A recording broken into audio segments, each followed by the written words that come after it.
Olá pessoal, aqui quem fala é Marcinho, do blog marcinhofernandes.com, e estamos aqui com a parte final do nosso vídeo. Se você não assistiu os 2 primeiros, recomendo que vá lá, exatamente nessa ordem, porque, como disse, é um assunto muito polêmico, com muitas teorias, muitas linhas de doutrina, e a gente procurou aqui fundamentar bastante, trazer todo o contexto histórico, bíblico, versículo a versículo praticamente, muitas opiniões, enfim. Então é muito importante que você assista com cuidado, com atenção, e claro, sempre, qualquer dúvida, qualquer correção, qualquer sugestão, o campo dos comentários está aí aberto. Se você não se inscreveu no canal, se inscreve, muito conteúdo vai continuar chegando. E se você gostar desse material, clique em gostei e compartilhe com quem lhe interessar, tá bom? Então vamos seguir. A parte final, que talvez seja a pergunta-chave, é: o que é a marca da besta? Vamos ler então os 3 versículos restantes do capítulo 13 de Apocalipse. A todos, os pequenos e os grandes, os ricos e os pobres, os livres e os escravos, faz que lhes seja dada certa marca sobre a mão direita ou sobre a fronte, para que ninguém possa comprar ou vender, senão aquele que tem a marca, o nome da besta ou o número do seu nome. A gente já até estudou isso aqui um pouquinho antes, especialmente no vídeo anterior, que isso revela muito mais, repetindo, o Apocalipse é carregado de linguagem simbólica. Então é importante a gente interpretar, e a gente usou a própria Bíblia para interpretar que isso envolve submissão, rendição, obediência cega a um senhorio, a um governo, a uma forma de poder. 18. Aqui está a sabedoria. Aquele que tem entendimento, calcule o número da besta, pois é número de homem. Ora, esse número é 666. Então, vamos que vamos. O verso 16 que a gente acabou de ler. O que seria marca? Marca no grego é charagma. Isso significa selo, impressão, marca ou sinal. Veja que interessante. Adivinhe só, no contexto de João, e no vídeo 1 a gente explicou exaustivamente o que estava acontecendo ali no tempo em que Apocalipse foi escrito. No contexto de João, qual era o nome da estampa imperial que selava documentos e decretos romanos? Qual era a palavra? Charagma, ou charagma imperial. Isso não é mera coincidência. A gente sabe que o contexto era de perseguição. João estava querendo passar uma mensagem, e quem passa uma mensagem quer e sabe que será entendido. Então a palavra no grego lá é exatamente a mesma, charagma. Outro detalhe importante: papiros do 1º século indicam que o charagma, marca ou selo do império, como a gente acabou de descobrir, era constituído do nome e a imagem do imperador. Dá uma olhadinha de novo no 16 e olha as informações que a gente acabou de receber. Qualquer semelhança não é mera coincidência. Ainda no 16, o que seria mão direita e fronte, ou testa em tantas outras traduções, porque é isso mesmo que quer dizer, mão direita e testa. Seguindo o conceito e o padrão que seguimos aqui durante todo esse estudo nos 3 vídeos, a Bíblia precisa interpretar a própria Bíblia. Então, o que isso simboliza para a cultura judaica, essa coisa da mão direita e da testa? A cultura judaica, que era a cultura do apóstolo João, que escreveu o Apocalipse, e também era a cultura da maioria de seus leitores daquele tempo. Vamos ver. Êxodo 13:9. Isto lhe será como sinal em sua mão e memorial em sua testa, para que a lei do Senhor esteja sempre em seus lábios, porque o Senhor o tirou do Egito com mão poderosa. O primeiro indício que a gente vê nas palavras do próprio Deus ao povo de Israel é que mão direita e testa envolvem submissão, como a gente tem conversado aqui. envolve se submeter ao senhorio de outro, nesse caso Deus. Então, sinal em mão aponta para obras, para atitudes, para decisões, para acordos, para ações. E testa aponta para a mente, para a inteligência, para entendimento, para interior. É a própria Bíblia que está mostrando isso. Porque se você olhar até o contexto do capítulo 13 de Êxodo, Deus não está mandando que eles façam uma marca literal na testa e uma marca literal na sua mão direita. A cultura judaica tinha algo, a gente vai discutir já já. Mas o que ele está falando aí é de um aspecto muito maior, muito superior, que envolve renovação de mentalidade. E por fruto dessa renovação de mentalidade, ações que condizam ao servo de um Senhor. E nesse caso, o Senhor é Deus.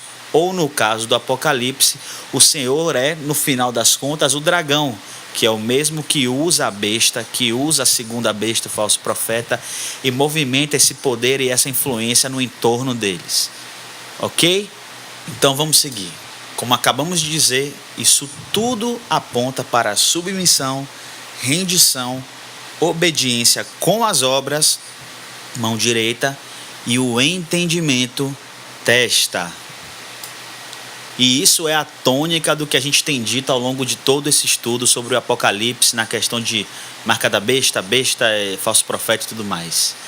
João usou uma linguagem que as pessoas de seu tempo entenderiam. Existe algo da cultura judaica também que é muito útil e entra como simbolismo dentro desse contexto, que é o filactério. A gente vê Jesus falando sobre ele e a gente já vai chegar lá. Mas o que é filactério? Filactério, ou tefilim, é o nome dado a duas caixinhas de couro presas a uma tira de couro e dentro delas contém pergaminhos com aproximadamente 4x46, com 4 trechos do Torá que dão ênfase aos mandamentos e à obediência a Deus. Observe que isso pode ser inclusive uma interpretação do texto que acabamos de ler. Continua falando sobre a mesma coisa, entendimento e obediência. Essas caixinhas, filactérios, eram presas ao braço esquerdo, olha aí, pela proximidade ao coração, e na testa, olha aí, somente pelos homens. Meninos a partir dos 13 anos também usavam. É claro que a gente está falando de algo cultural ali dentro do Oriente Médio. Se você não sabe, coloque no Google aí, se você quiser alguma foto, imagem de filactério. É tipo um cordãozinho, um laço que se envolve no braço e sobe até a cabeça, e na cabeça fica a caixinha. Continua falando sobre a mesma coisa que a gente acabou de ler em Êxodo. Entendimento e obras. Esse é o sentido da Bíblia e também, por que não, é uma interpretação judaica. Entendimento e ações. Jesus também denunciou a hipocrisia dos líderes religiosos, olha só, que alargavam seus filactérios e faziam as franjas de suas vestes bem longas para serem vistos pelos homens. Observe que Jesus, Deus encarnado para nós cristãos, o tempo todo, ele que revela a vontade do Pai, que revela como Deus pensa, que revela como Deus age, ele aponta para o interior. O ser humano está sempre na superficialidade, nas camadas artificiais, naquilo que os olhos podem ver, em marcas que impressionem. Mas Jesus, repito, sendo Deus em carne, o que revela a Deus, estava o tempo todo querendo apontar para dentro. E veja aí, ele próprio considerando hipócrita e vazia a marca na mão e na testa que os próprios judeus tinham. Tá pegando, né? Vamos seguir. Outro detalhe curioso ainda, segurando no 16, é que Apocalipse também fala da marca de Deus. Você encontra inclusive as duas marcas juntas no capítulo seguinte, no 14, é só você ir lá e ver. As duas são mencionadas na mesma quantidade, com o mesmo nível de repetição em todo o livro de Apocalipse. 7 vezes. 7 vezes você tem a marca da besta e 7 vezes você tem a marca de Deus mencionadas no mesmo livro de Apocalipse. Aonde eu quero chegar? Por que a gente fala tanto da marca da besta e tão pouco da marca de Deus? Segunda pergunta: por que consideramos a marca de Deus espiritual e invisível, aquela coisa subjetiva e tal que ninguém vê, enfim? Mas a marca da besta não. A marca da besta é algo natural, visível, físico, como um chip implantado na pele, né, que é a moda do momento. Nos anos 80, o pessoal ficava falando que o código de barra era a marca da besta. Agora é o chip. Enfim, o tempo todo estamos falando de marca no livro de Apocalipse. Mas ok.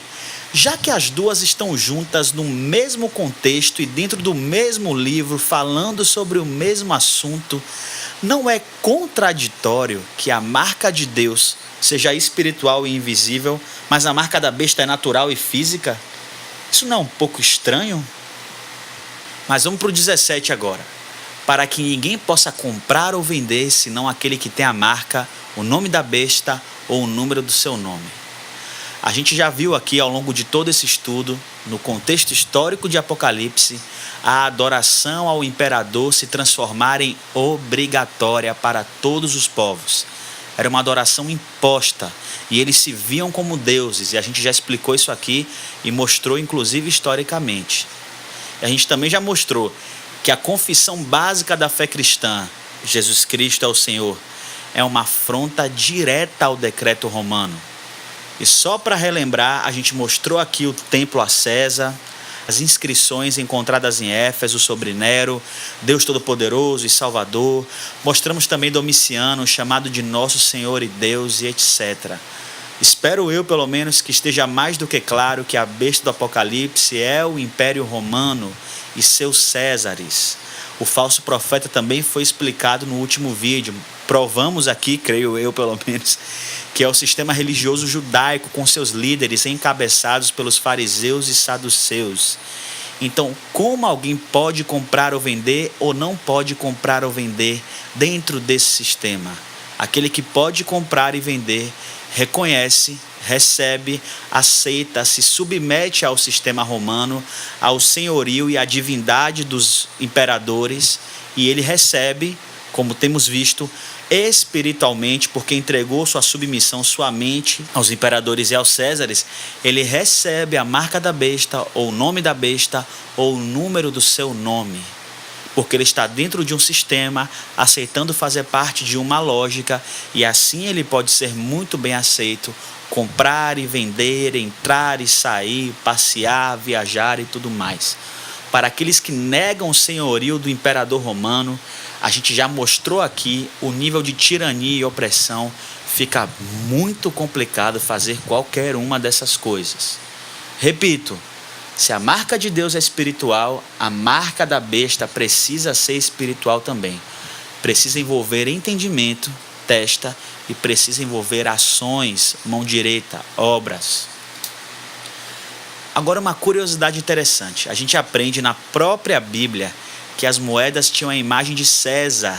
A gente vê esse diálogo entre os líderes e Jesus em Marcos 12,16. Isso revela que o poderio econômico, o comprar e vender, estavam diretamente associados a ele, a César, digo eu.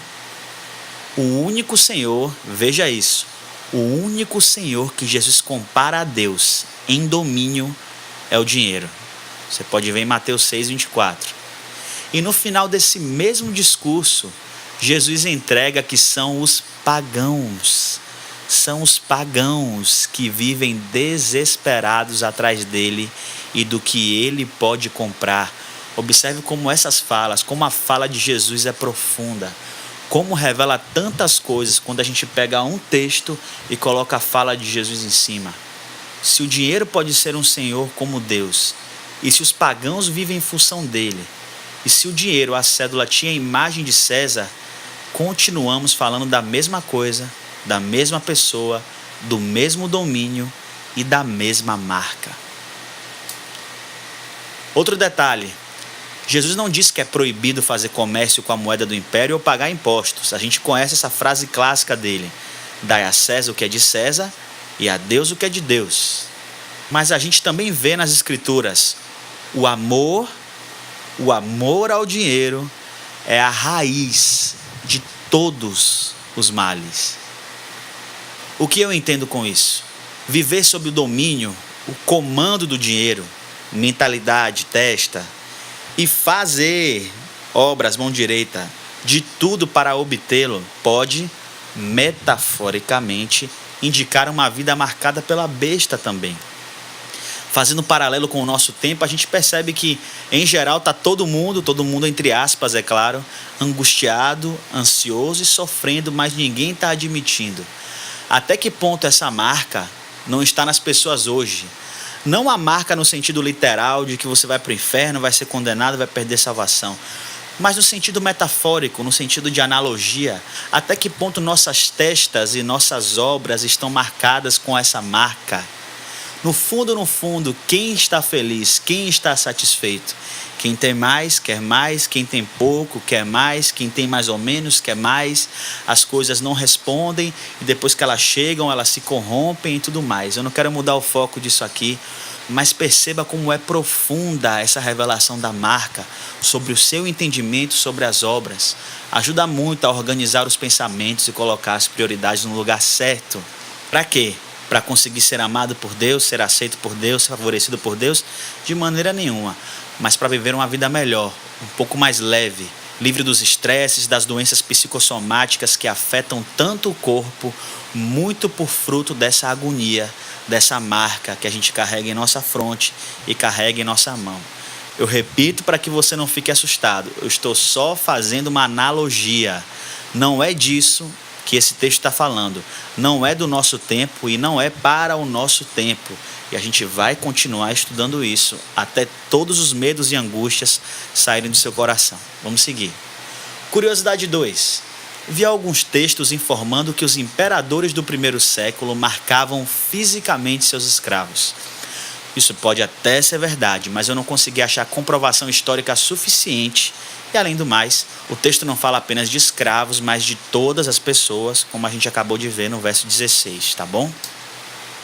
De acordo com Champlin, em seu comentário do Novo Testamento, não há evidência de sanções econômicas radicais e generalizadas contra os cristãos nos tempos de culto ao imperador.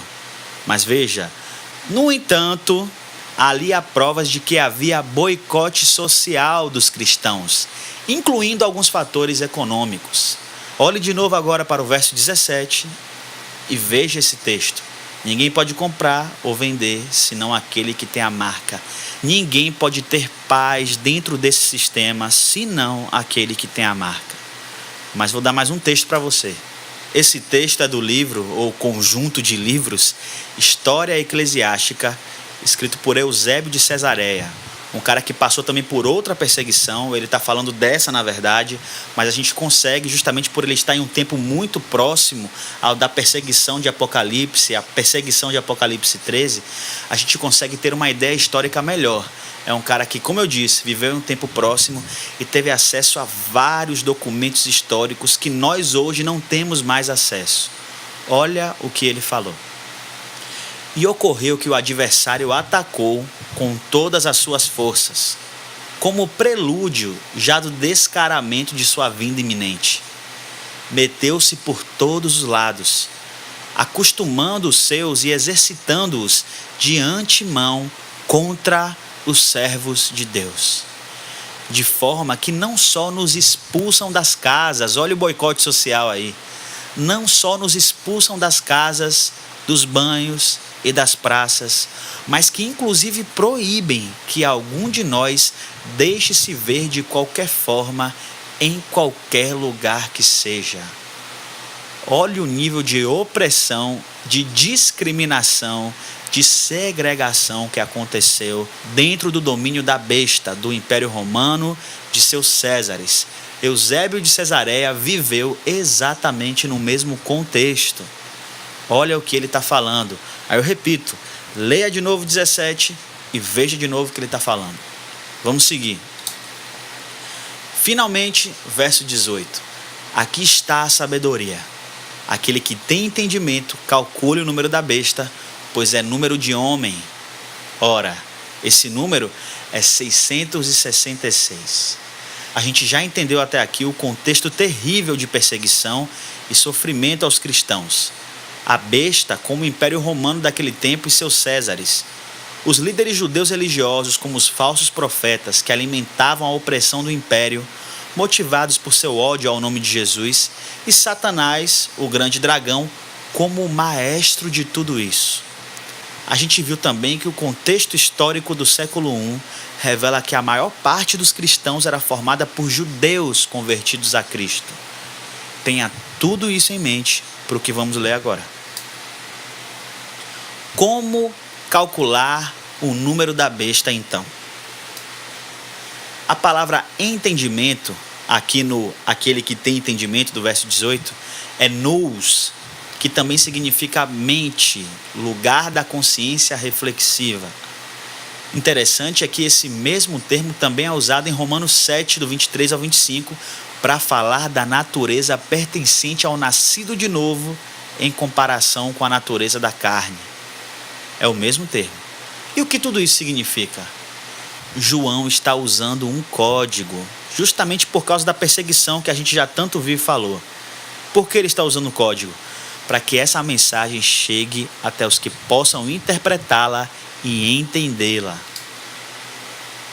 Veja aí comigo, era comum, na antiguidade, usar números para disfarçar um nome. Nos alfabetos grego e hebraico, toda letra tem um número correspondente. Então, se você somasse todas as letras do seu nome, você tinha um código numérico. Opa! João usou o hebraico. Aí você me diz, mas o Novo Testamento está em grego, por que ele não usou o grego? Ok, pense comigo. Se ele usasse o grego, que é a língua predominante no Novo Testamento, provavelmente seria interpretado rapidamente por qualquer pessoa. Grego era a língua disparadamente mais popular naquela época. Era o inglês daquele tempo. João queria ser entendido por aquelas pessoas naquele tempo. Ele queria dar esperança, consolo, explicações para toda aquela destruição que estava acontecendo, edificar-lhes a fé, porque muitas vezes no meio de uma grande tribulação, a fé fica perdida e abalada. O próprio Jesus disse que se os dias não fossem abreviados, nem os escolhidos aguentariam. Então essa é a intenção do livro de Apocalipse. Não ser um livro de medo, de culpa, de dor, de angústia com o que vai acontecer, mas um livro de esperança, de amor, de alegria, de paz, de certeza que Deus está no controle de tudo e no final o bem, o amor sempre vence. João queria ser entendido e queria passar essa mensagem. Adivinha só, os cristãos judeus que falavam hebraico entenderam. Então, muita calma nessa hora, muita atenção. Nero César, no hebraico, vai ficar com as seguintes letras: NRWNQSR. Por que isso? Porque o alfabeto hebraico não tem vogais, apenas consoantes. É exatamente assim que fica o nome de Nero César na língua hebraica. Vamos calcular então, segundo a própria numeração hebraica. N igual a 50, R igual a 200, W 6, N 50, Q 100, S 60, R 200. Adivinha o que dá quando a gente soma? 50 mais 200 mais 6 mais 50 mais 100 mais 60 mais 200.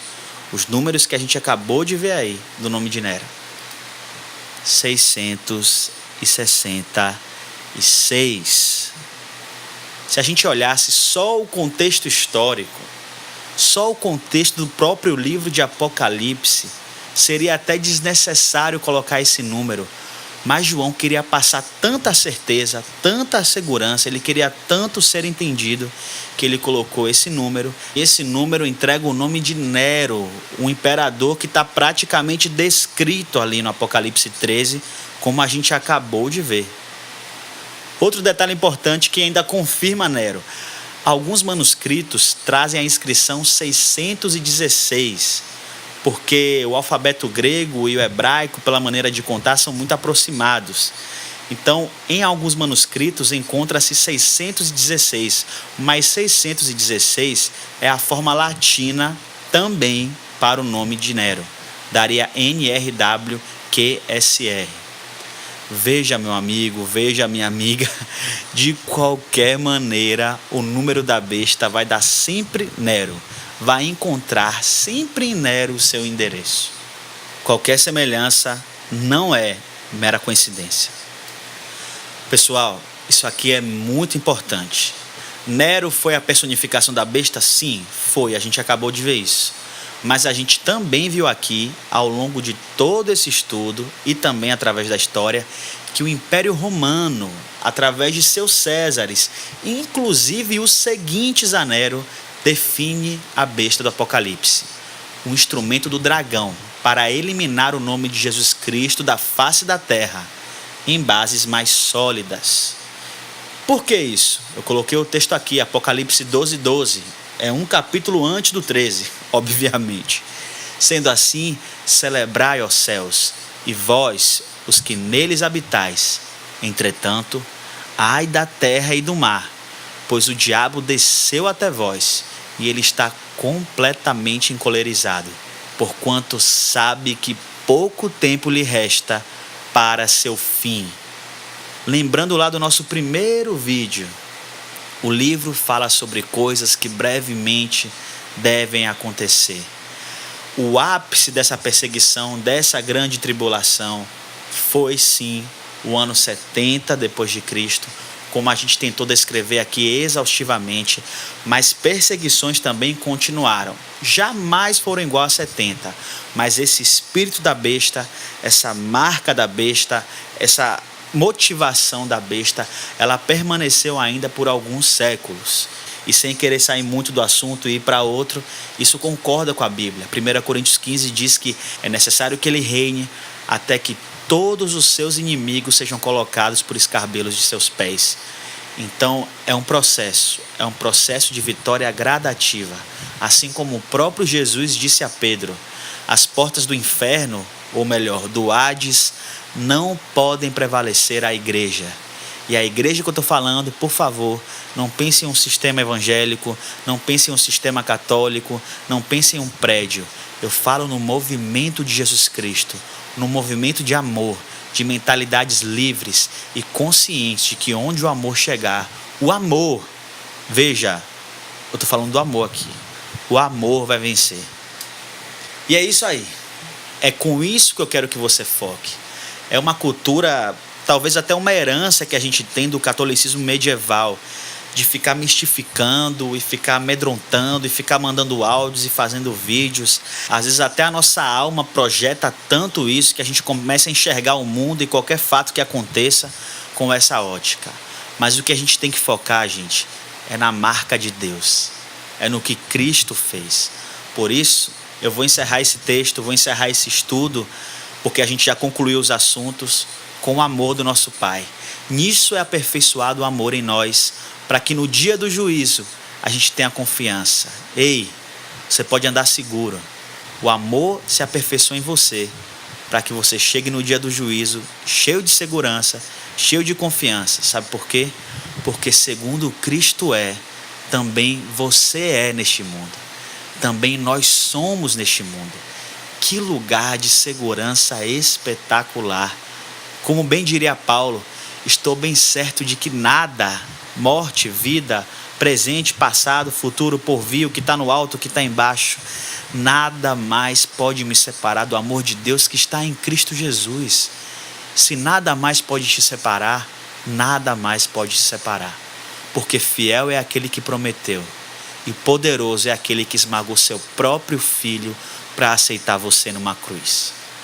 Porque Deus amou o mundo tanto que deu seu único filho para que todo aquele que nele crer não morra, mas tenha a vida eterna, abundante, feliz, com grandes expectativas para o agora, para o amanhã e para o grande amanhã, que é o futuro, que é o depois de tudo, que é o novo céu e que é a nova terra. Então, foque nas coisas certas. O inimigo foi vencido. Jesus venceu. Leia Colossenses 2 depois e você vai ver que ele despojou todo o principado e toda a potestade na cruz. Chega de misticismo. Inclusive esse misticismo cria uma segregação, cria um muro de separação entre os cristãos e o resto do mundo, as outras pessoas, porque nós também estamos no mundo. Isso não é do Espírito de Cristo. O nosso Senhor foi conhecido como amigo de publicanos e pecadores. Ele foi conhecido como esse lugar de não condenação. É assim que os cristãos, ditos seguidores de Jesus, são vistos hoje? Eu acho que não. Somos vistos como hipócritas, condenadores, homofóbicos, machistas e tudo mais aí que você quiser acrescentar. Ei, não existe mais muro de separação. Leia Efésios 1, leia Efésios 2. Esse muro de separação foi quebrado pela obra do nosso Salvador. Enquanto a gente fica achando que um chip, que um negócio, que uma figura política, que um anticristo vai subir, a gente entrega o mundo ao caos. E Deus entregou o mundo aos seus filhos, à igreja. Repito, não pense numa instituição, mas pense no corpo, no movimento, em pessoas, em mentalidade. Deus entregou o mundo a nós, mas a gente está entregando o mundo ao acaso, porque a gente crê que as coisas vão piorar, porque a gente crê que vai subir uma fera terrível, uma besta terrível. Está na Bíblia que as coisas vão ficar piores, então vamos entregar. Foi isso que Jesus fez quando ele andou aqui. A obra da cruz dele não foi suficiente para esmagar toda a obra do mal. O evangelho tem crescido, mas eu torço para que o evangelho que cresça seja um evangelho puro, um evangelho de amor, de mentalidade de pessoas livres, de pessoas inundadas pelo Jesus que não condenou a mulher adúltera, pelo Jesus que não condenou o cobrador de impostos, sim, pelo Jesus que também não condenou os fariseus que quiseram ter com ele.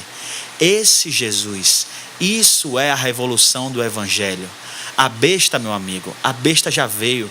O dragão já foi esmagado, o falso profeta já subiu, a marca da besta já aconteceu.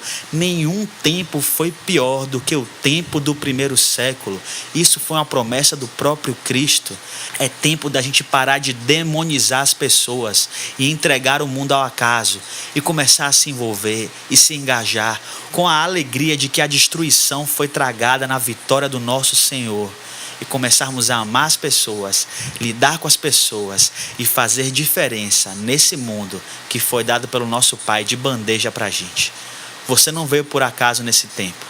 Não vai subir anticristo, não vai subir besta, não vai subir dragão, não vai ter marca. Pare de se distrair.